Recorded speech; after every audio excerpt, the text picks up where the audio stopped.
Olá, seja bem-vindo a mais um GC Online. A gente está sempre se reunindo e se encontrando aqui para poder ter esse tempo precioso entre a gente, mas também partilhar esse nosso momento do nosso GC com você que está participando com a gente aí do outro lado. A gente quer começar esse nosso encontro aqui orando pelas nossas vidas, pelos nossos GCs, mas também pela sua vida e pelo seu GC. Pai, nós te louvamos, nós te agradecemos, Pai, por mais um GC.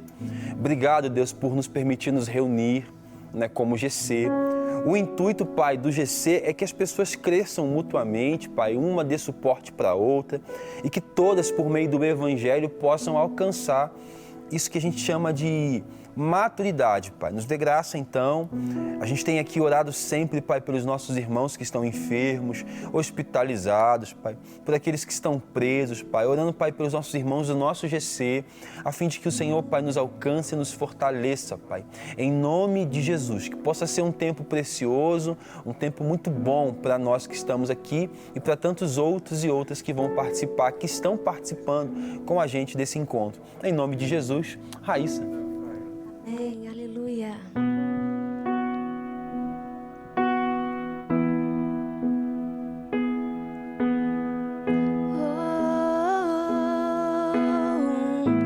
Eu não entendo o meu próprio agir.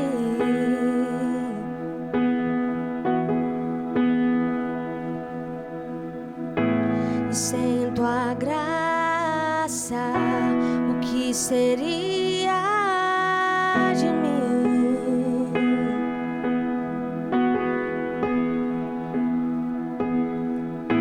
Eu não entendo o meu próprio agir.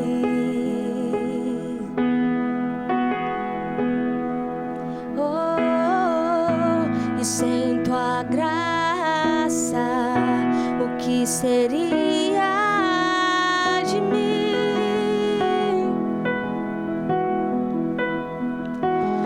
Pois o bem que eu quero fazer não faço, e o mal que eu não quero, esse sim acabo cometendo. Em meu ser militam carne e espírito, em uma guerra infindável, a qual eu não me rendo, pois meu corpo já foi vendido como escravo, e não existe bem nenhum em mim, apenas o pecado. Mas eu sei que no tocante ao meu interior tenho prazer na sua lei. Tu és o meu amador, então liberta-me de mim. Eu quero ser a tua casa, pois se você estiver aqui, eu sei, eu venço o pecado. Então enche-me de ti, até que não haja mais espaço, pois quando estou em tua presença, o meu viver é transformado.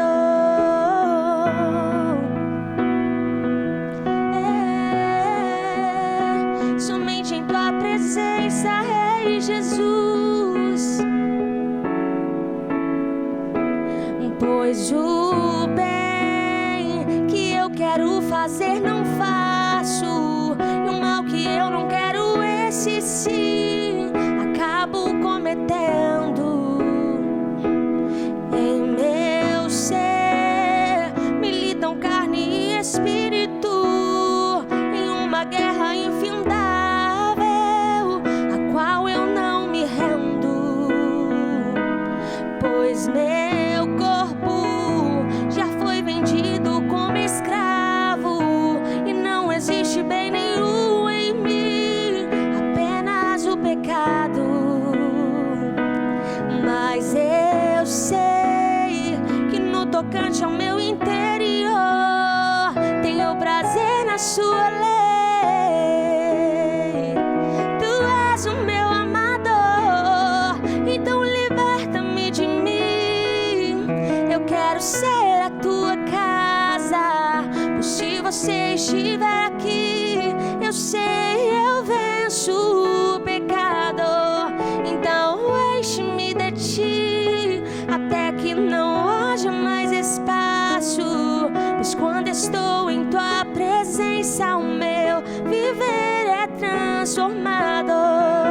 Liberta-me de mim, eu quero ser a tua casa, pois se você estiver aqui, eu sei, eu venço o pecado. Então enche-me de ti, até que não haja mais espaço, pois quando estou em tua presença, o meu viver é transformado.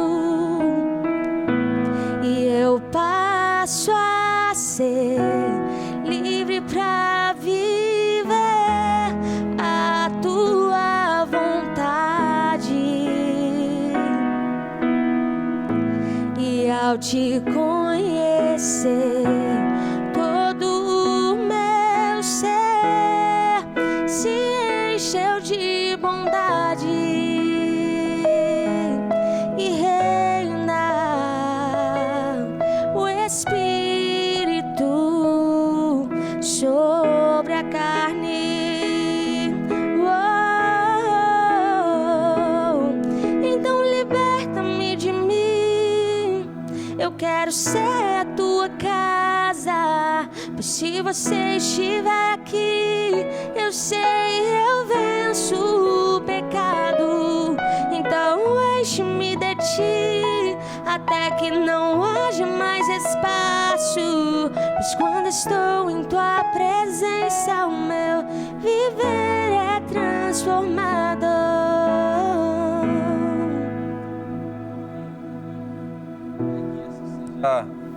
A nossa verdade, uma verdade para nós, que o Senhor possa sempre nos libertar, Pai, e nos ajudar nessa caminhada, nessa empreitada.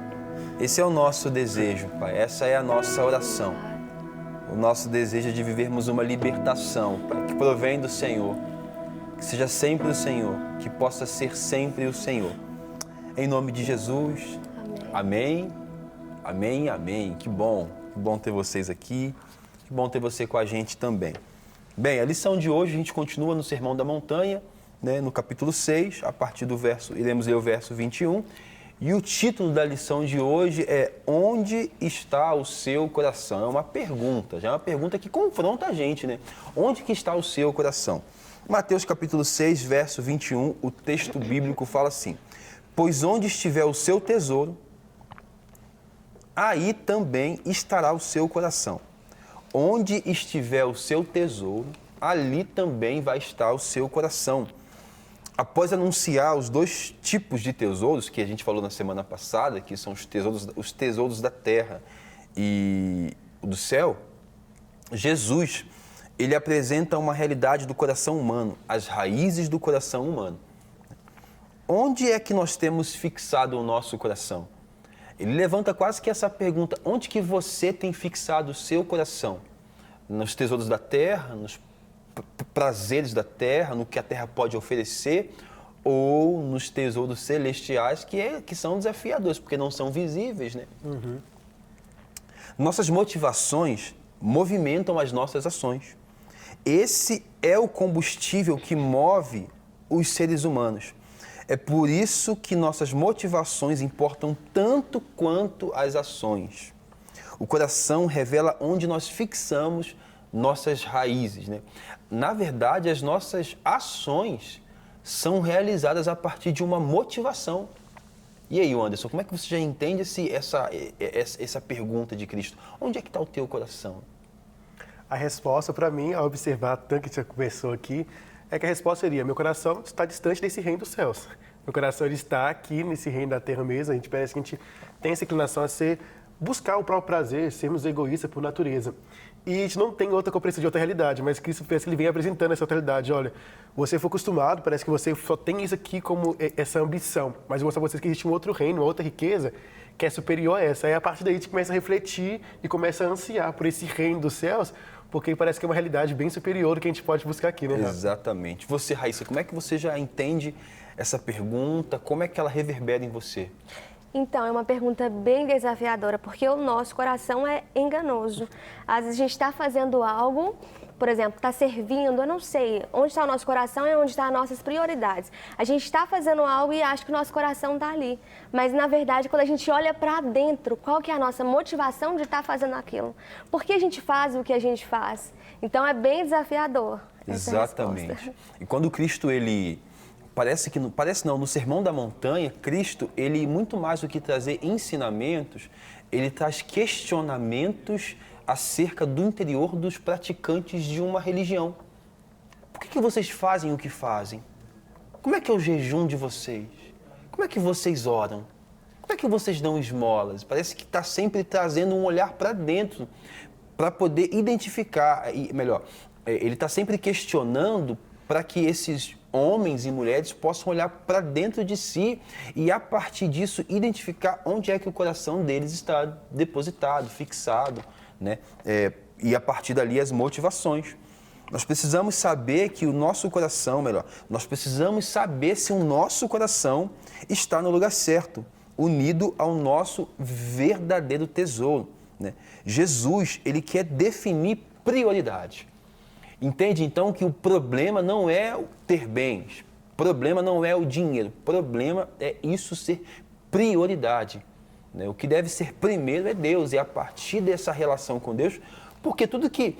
Vamos lá, Deus pode nos dar o Éden, ou um jardim no Éden, mas abdicar da presença dele vai nos fazer o quê?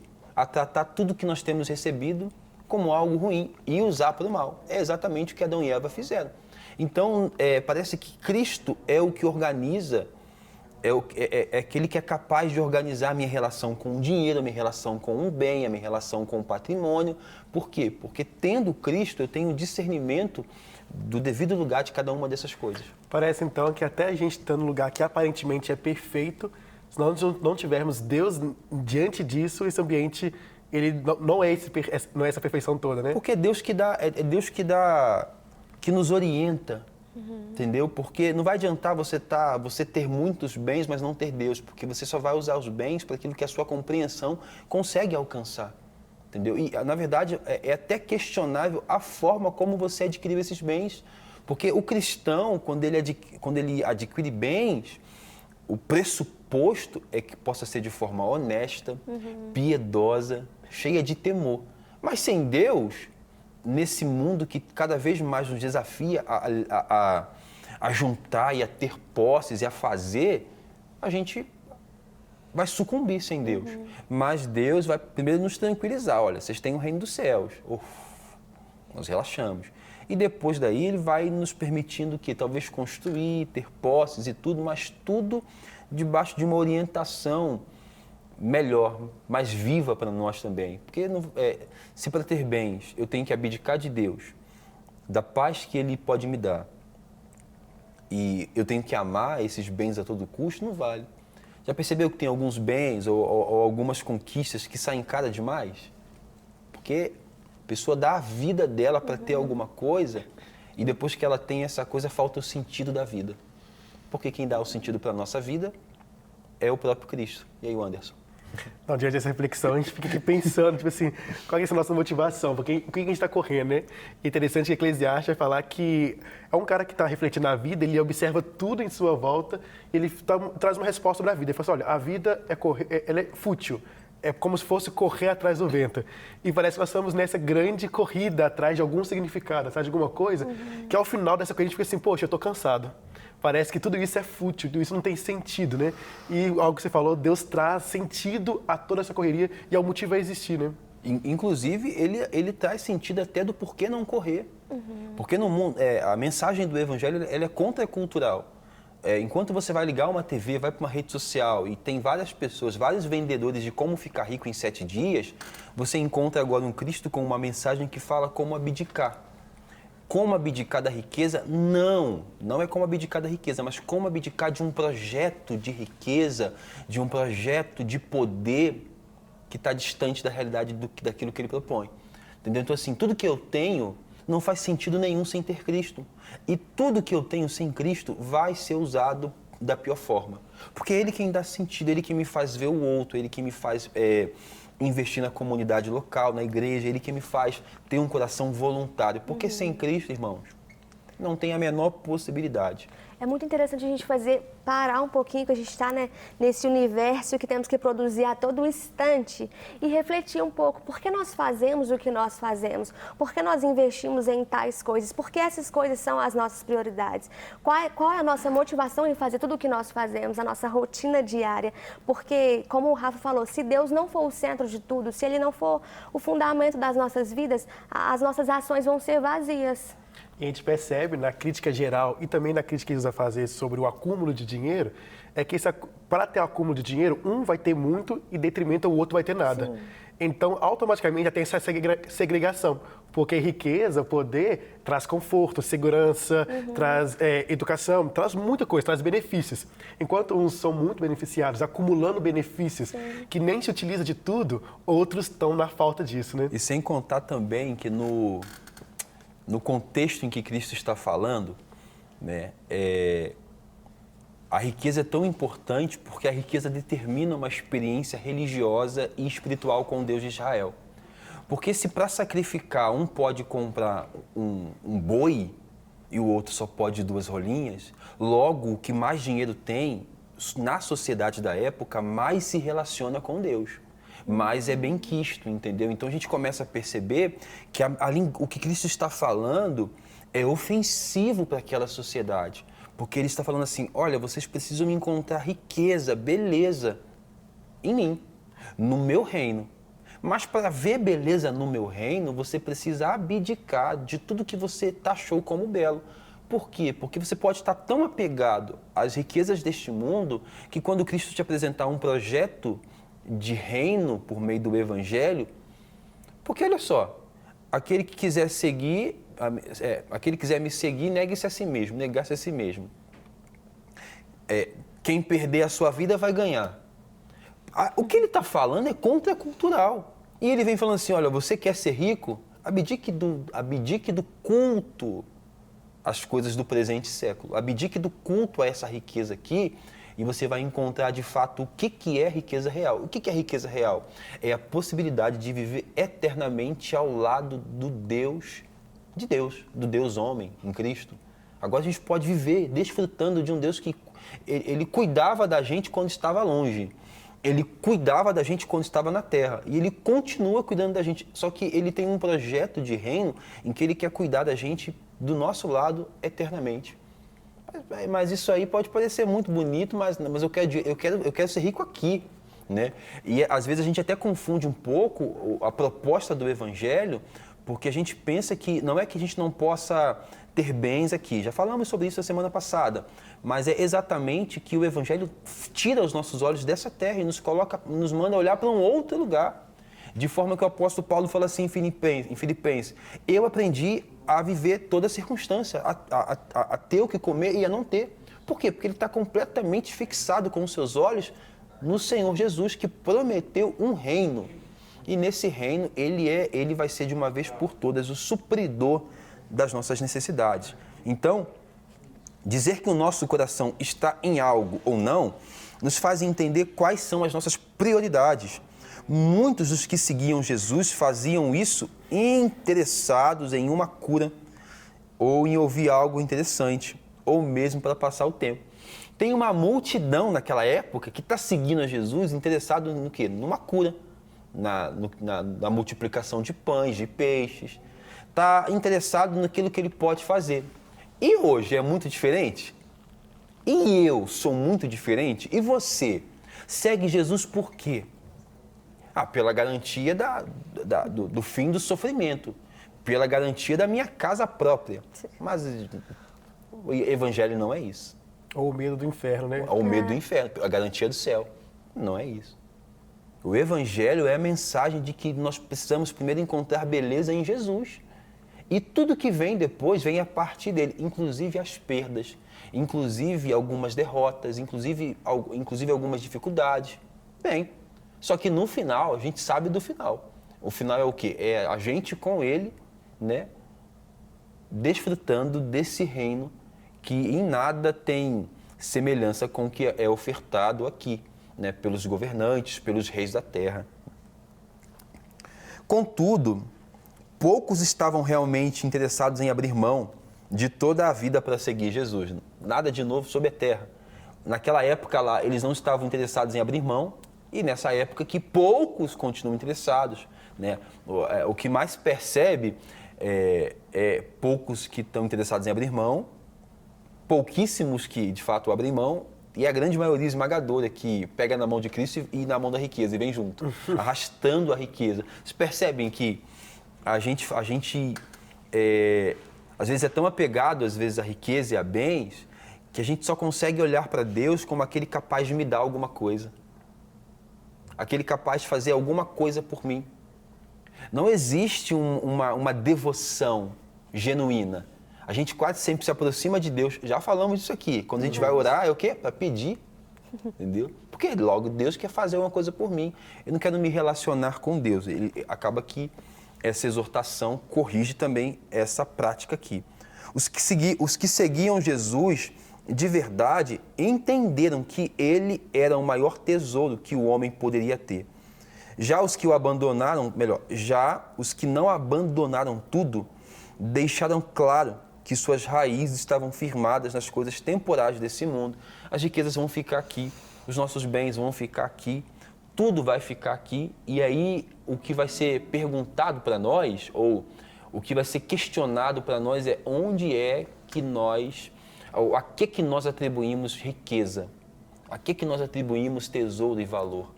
Onde é que estava o teu coração, Rafael? E aí eu vou ter que responder. Meu coração estava no presente século. E aí, Anderson? Diante da sua fala, Rafa, que a gente estava estudando aqui, falando, estou pensando muito aqui sobre essa tal de eternidade. Que quando a gente fala de eternidade, parece que a gente está projetando muito para uma coisa futurística e que esse tempo aqui parece que a gente está um pouco meio desassegurados, meio soltos, né? Meio sozinhos, né? Estamos só passando o tempo aqui. Sim, mas eu consigo compreender, diante da sua leitura, da nossa fala, que a eternidade já começou em nós, quando nós conhecemos Cristo. E que tudo aquilo que é prometido da eternidade, já é possível ter acesso a algumas coisas aqui.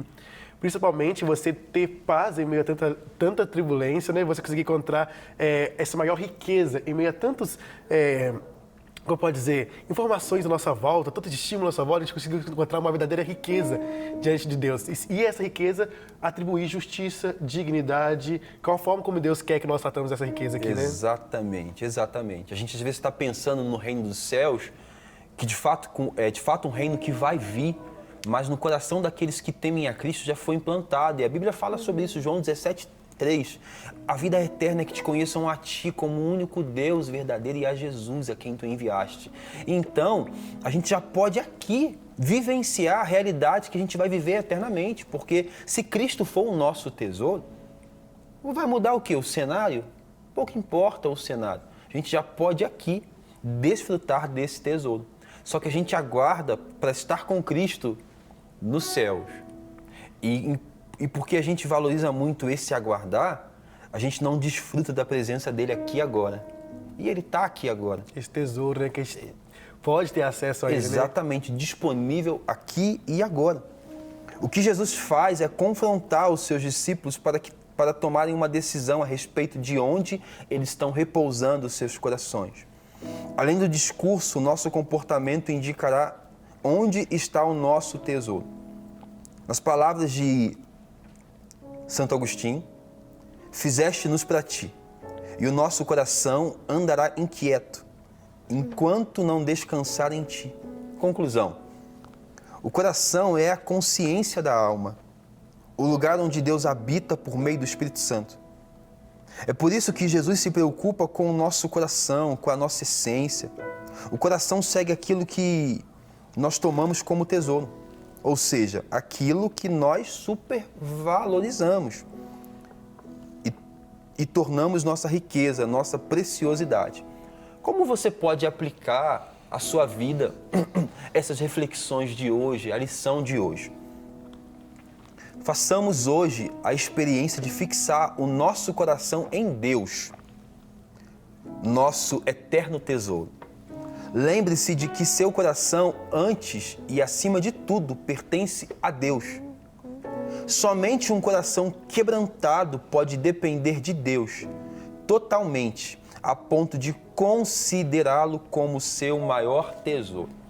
Eu quero começar então aqui melhor, quero finalizar essa parte da lição orando pela nossa vida, pela sua vida, pela nossa vida que está aqui. Porque é verdade também que a gente está aqui no nosso GC, mas essas verdades precisam fazer morada em nós também. Eu preciso ter em Deus esse tesouro. Porque nós estamos no mundo hoje, como é que essas palavras encontram o coração do Rafa aqui, da Raíssa, do Tairone, do Anderson? Como é que a gente vai viver depois de ter estudado essa lição de hoje? Qual que vai ser a minha disposição?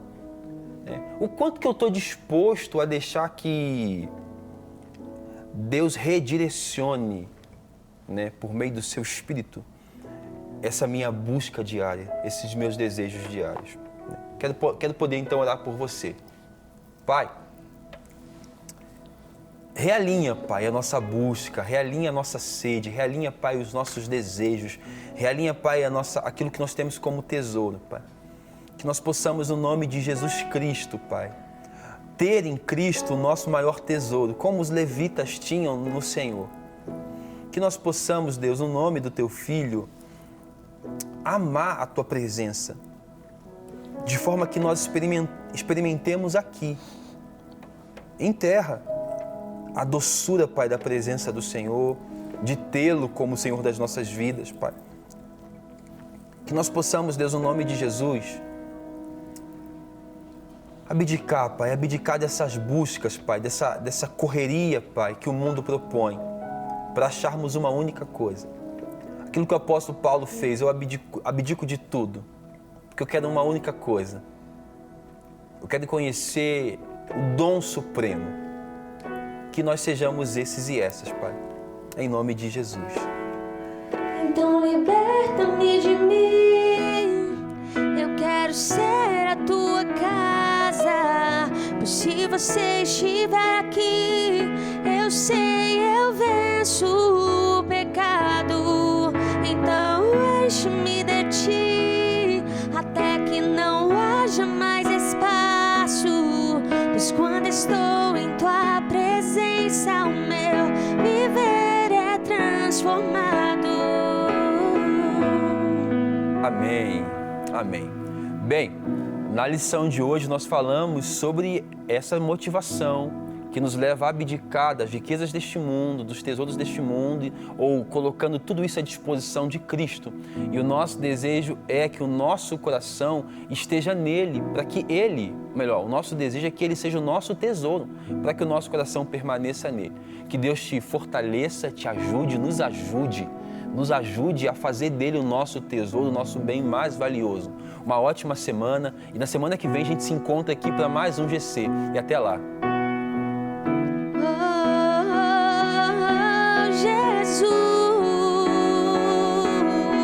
então liberta-me de mim, eu quero ser a tua casa, se você estiver aqui, eu sei, eu venço o pecado. Então enche-me de ti, até que não haja mais espaço, pois quando estou em tua presença, o meu viver é transformado. Liberta-me de mim, eu quero ser a tua casa, pois se você estiver aqui, eu sei,